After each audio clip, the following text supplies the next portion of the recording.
我想重申一啲真理。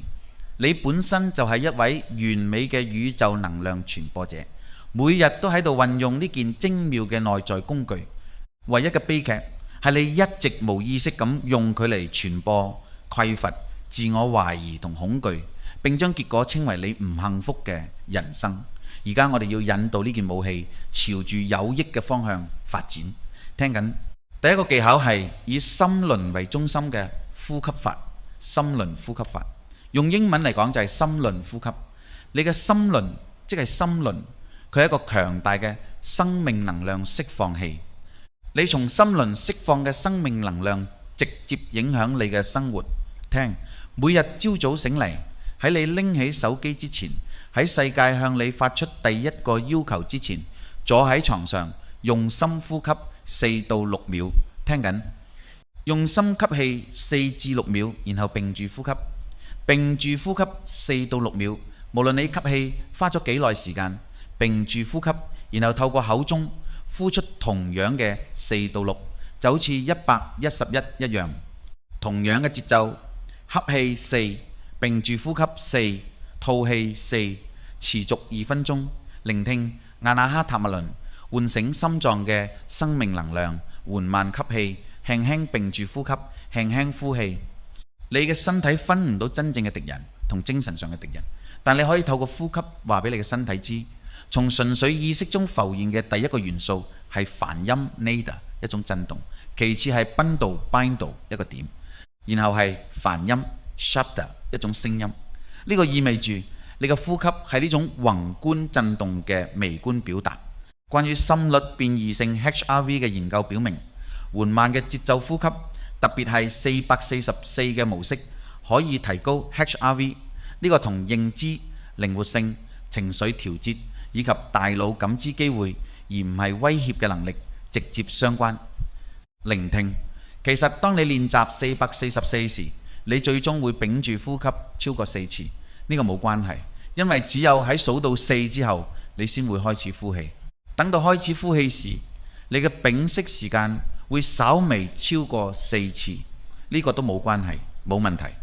呢種444嘅模式可以提高心率變異性 HRV， 而心率變異性同認知靈活性、情緒調節以及大腦感知機會而非威脅嘅能力直接相關。你每日早晨嘅2分鐘呼吸練習，唔單止係放鬆，更係一次宇宙級嘅重新校準。你喺呢個過程中話俾你嘅神經系統知，我冇被追逐，我冇遭受任何噩夢，我正喺創造，我正喺創造，我正喺顯化。下一個技巧係進入覺知狀態。呢個唔單止係一種技巧，而係你有意識咁訓練你嘅大腦，重塑你嘅大腦，令佢自我重組。呢個技巧好簡單，今個星期揀一件小事嚟練習，一個停車位，或者係來自朋友或者愛人嘅特別訊息，或者係一筆意想不到嘅小額零用錢，揀好簡單好細嘅嘢。你覺得信心增強咗未？咁呢個星期就揀一件小事啦。唔好抱持希望或者強求感覺，只需要知道佢已經喺路上啦，就好似你相信太陽聽日會升起一樣。保持輕鬆嘅心態，當懷疑難免出現時，唔好同佢爭辯或對抗，只要俾佢好似飄過嘅雲朵一樣飄過，然後輕輕將注意力重新集中到平靜嘅確定感上，就好似你係至高無上嘅濕婆 Paramashiva 一樣。只有呢一點先會顯化，其他嘅嚟嚟去去都無關緊要。清喉嚨嗰啲唔會顯化嘅嘢，所以只有你用心保持嘅先會顯化。其他嘅事物可能會來來去去，但係佢哋唔會顯化。所以唔好焦慮自己係咪正確咁握住我嘅爸爸，或者突然出現咩事佢會顯化嗎？放低握住爸爸嘅焦慮，唔會嘅。所以聽住，飄忽不定嘅焦慮同恐懼唔會變成現實。第三種技巧係透過每晚重寫黎編程、卡拉納、沙里拉、Karana、Sharira， 將你想顯化嘅主要意圖用手寫低，然後默讀。你可能已經留意到，我嘅手寫方式更似係喺棕櫚葉上面寫，而唔係用筆，因為當佢講述時，我只係喺度複述古人揭示呢個方法嘅原始語境。如果你嗰度棕櫚葉同埋識寫，咁就寫喺棕櫚葉上面，咁就好啦。如果你唔識寫，至少都要寫喺紙上。